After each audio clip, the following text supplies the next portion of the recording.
Alright, what's up, YouTube? Alright, I've been doing some research on the leaf springs. This is a 98 Jeep XJ.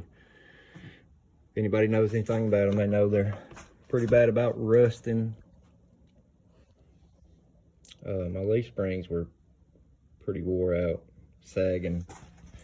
Right side, or the passenger side, was sagging pretty bad, several inches. So I've got another set, and I'm not a mechanic by any means, but I mess with stuff here and there. Don't like taking my stuff to anybody else. I do it myself. But this particular job, I was a little skeptical, just because I knew I was going to have issues with the rust. But I hadn't really found many videos on this. I mean, I know there's videos of leaf spring upgrades and lifts, but I didn't really find anything but maybe one video I seen of a guy that kind of showed something to this effect. But I just want to show you guys what I run into. I mean, I soaked these bolts in WD-40 for 2 days probably. The back, the shackle bolt, it was not too bad to break loose, but my problem was the front bushing bolt on both sides. So I mean, like I said, soaked them in WD-40. I tried the heat with a torch, that didn't do it. Most of the time, my last resort is the candle wax trick.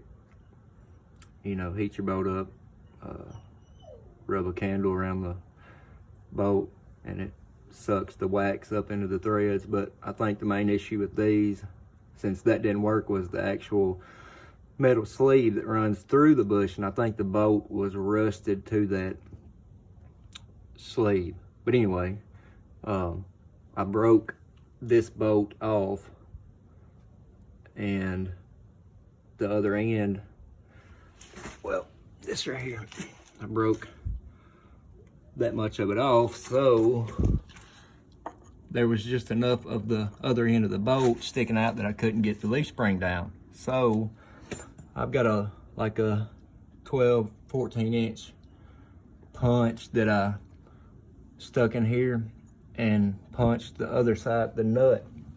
The nut on the back side is tacked in. I've seen guys talk about this and they say that they're tacked in, but this is the nut. I don't know if you can see this. It's got about 6 tacks on it. So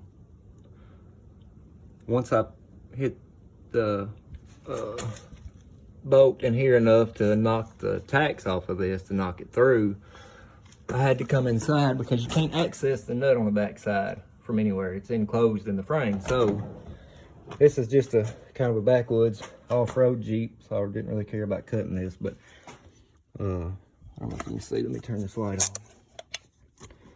There's a section of the floor right here underneath the seat.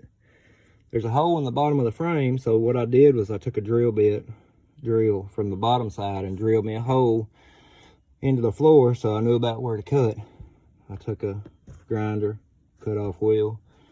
I just cut me a little square out. I'm actually going to take and put some plates, like an access cover plate, maybe some self-tapping screws here, just to kind of cover that so nothing else gets inside. But once you cut that out, you can access the bolt and the nut from the back side. If you can see, that's where the bolt was rusted so bad I couldn't get the old one out. But once I punched that out, broke that free, let's see if you can see, I had to do both sides that way.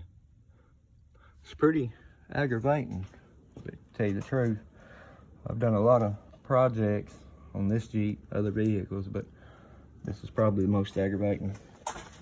But I just wanted to show that, so guys that are maybe trying to do this can know ahead of time what they're getting into. That's about the only issue I had with these. Once I got that out, put a new bolt, new nut on it. All right, guys, that's about it. Appreciate it.